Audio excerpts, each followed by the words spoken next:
And your forecast is still warm, but we're seeing a very steady, slow but steady increase in our shower and storm chances here through the end of the week. So keep that in mind if you're trying to get anything done outside. I know a lot of folks do a lot of yard work, anything outside, work on the house.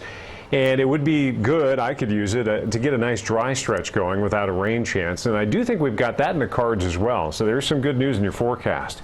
Quite a bit of clutter on the MaxTrack Live early this morning, but we do have some showers around. You can see them in motion, tracking from down south up to the northwest. This is all part of a fairly broad southerly flow that is occurring between a wave of low pressure out west and a ridge out east. So you can see showers out of our western Kentucky, some storms developing between Cincy, Dayton, and over towards Indy this morning as you head north. So what's happening? We've got this slow-moving upper low that's pretty much parked itself right through the south-central U.S. And it is ever so gradually, the upper-level flow is going to start to loosen up.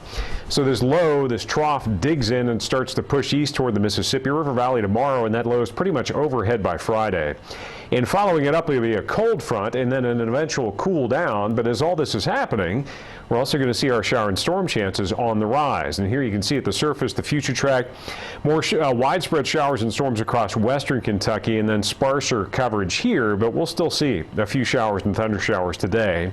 And then some scattered stuff tomorrow morning. You can see a batch pushing through early in the morning and then maybe a brief break before we see additional scattered development later on in the heat of the day. But again, it's pretty hit or miss. The most widespread hit will likely come Friday as that cold front tracks in. That's Friday morning. So later in the day, Friday and overnight, we'll have to watch out. Another area of potential development, the National Hurricane Center's got a batch of showers and storms under watch off the Georgia-Florida coast there. 30% chance of some kind of formation over the next 48 hours. If it became a named storm, it would be Bertha. Remember, we already checked Arthur off the list early in the season. So something of note, whether it's named or not, it's going to throw a lot of rain across the southeast. A beautiful morning. Look at that live view downtown. Temperatures are in the upper 60s this morning. And we've got 70 in Frankfort, mid to upper 60s down south. The general temperature trend, we're warm now, but we're going to run cool behind that departing cold front Friday. Watch what happens Saturday and the rest of the weekend. Much cooler air invades the Great Lakes down through the eastern U.S., so we're going to be running below average late in the weekend, early next week. And then, as that often happens this time of the year, as we get farther along into the month of June next week, you can see that heat building in again from out west. So for today, around 80. Mostly cloudy, partly cloudy at times, a few showers and thunder showers around. Again, the coverage won't be much, but if you see one popping, watch out. Mid-60s tonight.